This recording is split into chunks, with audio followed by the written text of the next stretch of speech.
चौथा प्रश्न, प्रश्न नंबर 4, निम्न बारंबारता बंटन से माध्यिका ज्ञात कीजिए। तो यहाँ पर देखिए प्राप्तांक दिया हुआ है और बारंबारता हमको प्रश्न में दी हुई है। प्राप्तांक है 10, 11, 8, 13, 14, 9 और 12। ये हमें बच्चों को प्राप्तांक मिला है और उसकी संगत बारंबारता यहाँ पर हमें दी गई है। 10 की बारंबारता 7, 11 की बारंबारता 12, इस तरीके से अंतिम में 12 की बारंबारता 3।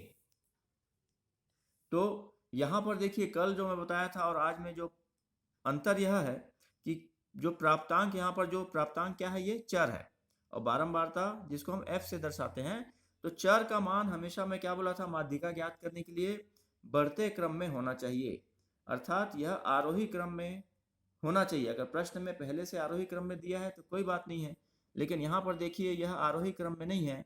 यहाँ 10 के बाद 11 है, लेकिन 11 के बाद फिर से नंबर छोटा हो गया, 8 हो गया। अर्थात हमको इसको क्या करना पड़ेगा, जब हम हल करेंगे तो इस प्राप्तांक को हमको पहले आरोही क्रम में व्यवस्थित करना पड़ेगा। इसलिए मैं इस प्रश्न को लिया हूं ताकि आपको अलग अलग टाइप के प्रश्न मिलें और आप हर टाइप के प्रश्नों को बना सकें। तो हम इसको सबसे पहले क्या करेंगे, आरोही क्रम में व्यवस्थित करेंगे। तो सबसे छोटी जो यहाँ पर प्राप्तांक है, सबसे छोटा वह क्या है, 8।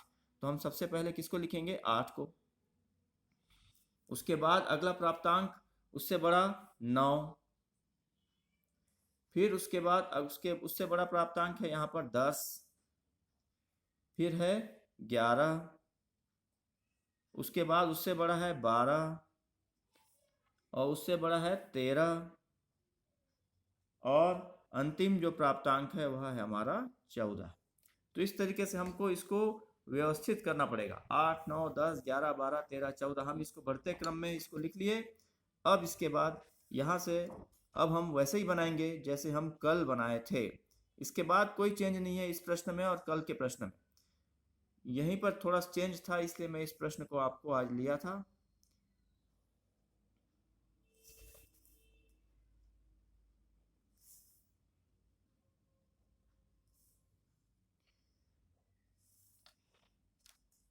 तो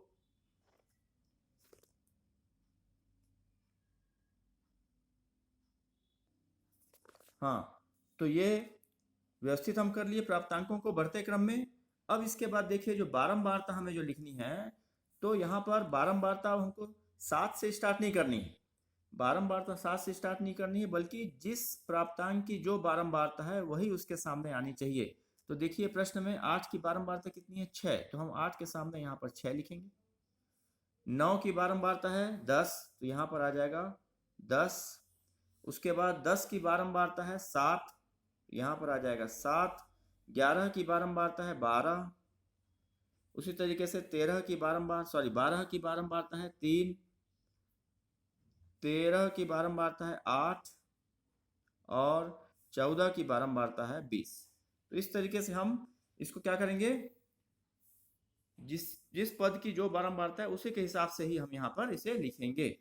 अब इसके बाद हमें जैसा हम कल बनाए थे वैसे ही बनाएंगे। हम क्या निकालेंगे, संचयी बारंबारता। तो संचयी बारंबारता निकालने का बहुत अच्छा तरीका मैं बताया था, एकदम सिंपल सा, कि पहला वाला जो बारंबारता है उसे हम वैसे ही लिख देंगे और उसके बाद यहाँ पर जो संचयी बारंबारता वाले कॉलम में जो अंक आएगा उसको इधर नीचे वाले अंक से उसके जस्ट बाद वाले बारंबारता से योग करते जाएंगे। तो 6 और 10 कितना हो जाएगा, ये 16। 16 और फिर 7 का योग होगा, 16 और 7 23। 23 का योग होगा 12 से, 23 12 हो गया 35।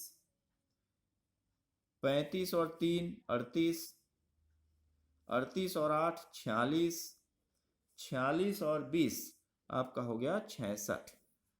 तो ये जो लास्ट वाली जो बारंबारता है, सॉरी संचयी बारंबारता आई, यही क्या कहलाएगी, n। इसे ही हम क्या मानेंगे, n। तो यहां पर अब हम क्या निकालेंगे, इसलिए सबसे पहले हम क्या करेंगे, यहाँ पर n, यहाँ पर n का मान क्या दिया गया है, 66।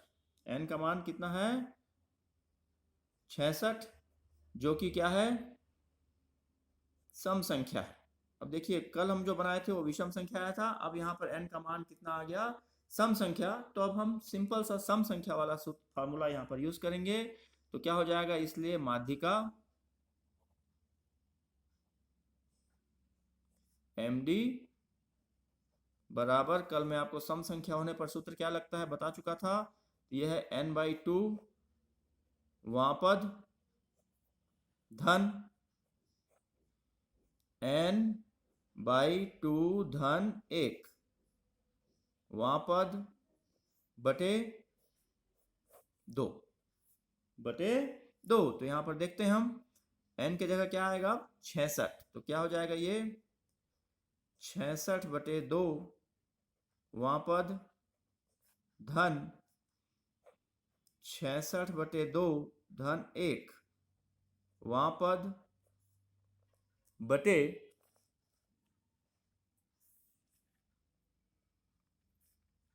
बटे क्या हो जाएगा 2। इसके बाद बराबर 66 में से 2 से भाग दोगे 66 को, तो कितना आएगा 33। यहां भी कटेगा, ये हो जाएगा 33। तो क्या हो जाएगा ये 33वां पद धन 33 और 1 क्या हो जाएगा ये 33 धन 1 34वां पद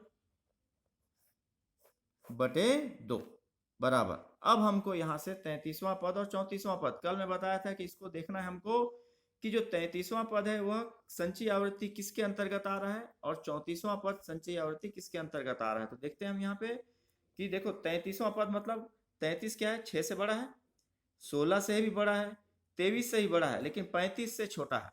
कितना से छोटा है 35 से छोटा है, अर्थात 33वां पद किसके अंतर्गत आएगा 35 के अंतर्गत आएगा। ठीक है, उसी तरीके से 34वां पद भी 23 से बड़ा है लेकिन 35 से छोटा है, अर्थात 35वां पद भी किसके अंतर्गत आएगा संचयी आवृत्ति 35 के अंतर्गत ही आएगा। तो 35 के अंतर्गत हमारा जो पद मान है, पद मान मतलब चर कितना है यहाँ पर 11। 35 के अंतर्गत हमारा जो पद मान है अर्थात x का जो मान है वह कितना है 11। तो यहां पर हम क्या लेंगे 33वां पद कितना आ जाएगा 11 धन 34वां पद भी कितना आ जाएगा 11 बटे 2, अर्थात यहां पर अब क्या हो जाएगा 11 धन 11 22 बटे 2, अर्थात यहां पर हमें मिल गया 2 से भाग दोगे तो क्या आ जाएगा 11, 22 में 2 से भाग देंगे 11, ये हमारा हो गया उत्तर।